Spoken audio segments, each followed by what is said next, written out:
Estudos dizem que metade da população acima de 50 anos tende a apresentar alguma doença hemorroidal ao longo da vida.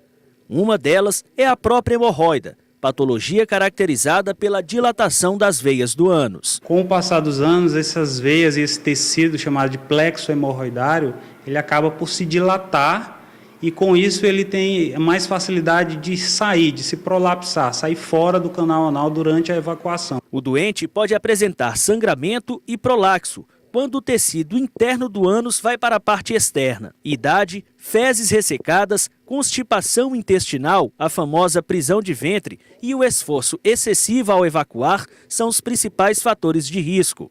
Mulheres grávidas são predispostas a desenvolver hemorroida. A grávida, ela tem uma doença, ela tem sintomas principalmente por questões mecânicas, pois o útero, quanto vai crescendo, ele dificulta o retorno do sangue e esse sangue pode ficar acumulado e ter dificuldade de retorno ao coração pelas veias e, com isso, ocasionar sintomas nas hemorroidas. O especialista ressalta que a hemorroida é uma doença benigna. O tratamento vai desde a reeducação alimentar até a cirurgia. A cirurgia para a doença hemorroidária, ela está reservada para alguns casos. Então, cerca de 1/3 dos pacientes com doença hemorroidária vão necessitar de cirurgia.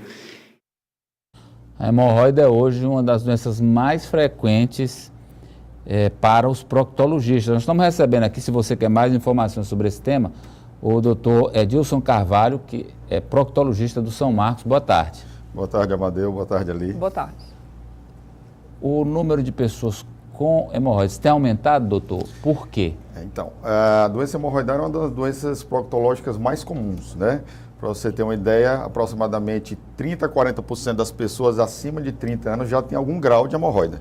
Acha-se que essa é uma doença que vem de uma evolução, desde a nossa evolução humana, quando nós éramos das nossas descendências quadrúpedes, e quando nós nos tornamos bípedes, aquele peso do sangue que se instalou mais na região pélvica e na região dos membros inferiores, começaram a ter essa dilatação.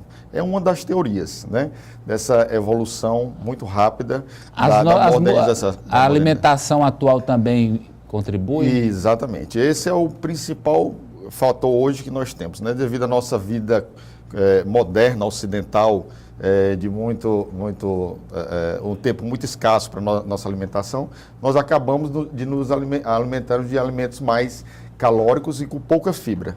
E a fibra, a gente sabe que ela é o principal fator da peristalse intestinal, que leva a uma evacuação normal.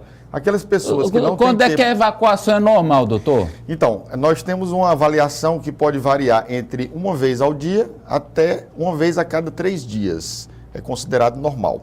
Né? Passou de 3 dias, procura médico. Já tem algum grau de alteração que pode, com o tempo, né, devido àquelas fezes mais endurecidas, forçar o aparelho anal e causar dilatação, que nós chamamos de doença hemorroidária. E por que as grávidas sofrem tanto, doutor? Então, a grávida, além de ter um aumento do fluxo sanguíneo, uma retenção de líquido, isso vai dilatando as veias de maneira geral, o peso do útero sobre a região pélvica impede que o sangue circule de maneira adequada. Então é importante que as grávidas sejam bem acompanhadas já no começo de alterações, né, de fisioterapia, de movimentações e atividades físicas, no intuito de evitar a estagnação do sangue nessa região, né, e principalmente orientar em relação à dieta, porque uma das patologias que causa durante a gravidez é o que nós chamamos de trombose hemorroidária, uma pequena inflamação na região do ânus. Agora, normalmente a mulher sofre mais constipação do que o homem, estando ou não grávida. Por que é? Não, na verdade, assim, não, existe regiões que isso pode ser verdade, outras não. O que nós sabemos é que o tipo de vida, né, é o principal fator que influencia na defecação. Então, se os homens trabalham, têm uma maior dedicação, um maior tempo dedicado ao trabalho e às vezes não tem tempo de se alimentar, acaba levando a alterações de constipação, e a constipação leva a alterações hemorroidárias, que muitas pessoas acham que é o contrário, é a hemorroida que causaria a constipação. Na verdade, não é.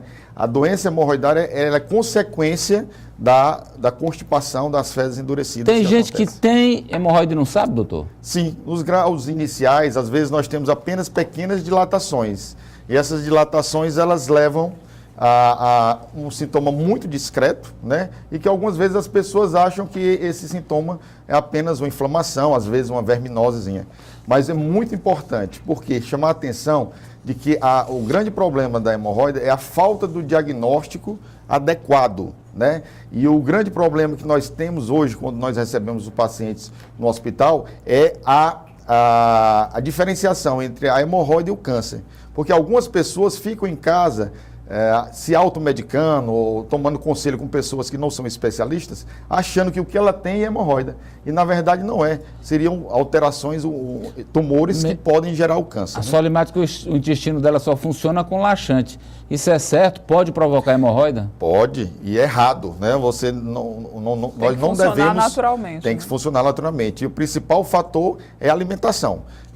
Alguns pacientes têm algumas patologias associadas, né? Então é preciso primeiro orientar a relação à alimentação. Se não melhorar com a alimentação adequada, que é a utilização de fibras, além das fibras, água, né? Líquidos têm que ser bastante ingeridos, e atividade física, que a gente sabe que esse tripé é muito importante no hábito intestinal normal. Doutor, pois não, Eli?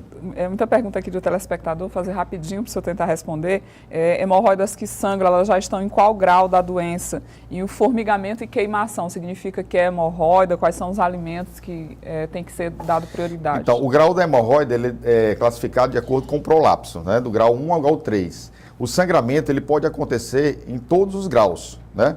Só que quando você tem o prolapso, que é a saída maior do mamilo hemorroidário, nós temos os graus mais elevados. E com os graus mais elevados pode acontecer o aparecimento de outros sintomas, como prurido, né, essa sensação de queimação. A gente sabe que é preciso, mais uma vez, reforçar o diagnóstico pelo especialista para evitar que esses pacientes tenham uma outra patologia. Porque é comum o paciente chegar no nosso consultório e dizer: não, eu pensei que era uma hemorroida, porque o meu parente ou um vizinho tinha isso. A mesma coisa, e na verdade não é a mesma coisa. Então a gente precisa dar o diagnóstico. Sempre procurar o médico. E fazer os exames necessários. Obrigado, doutor, pela presença com a gente.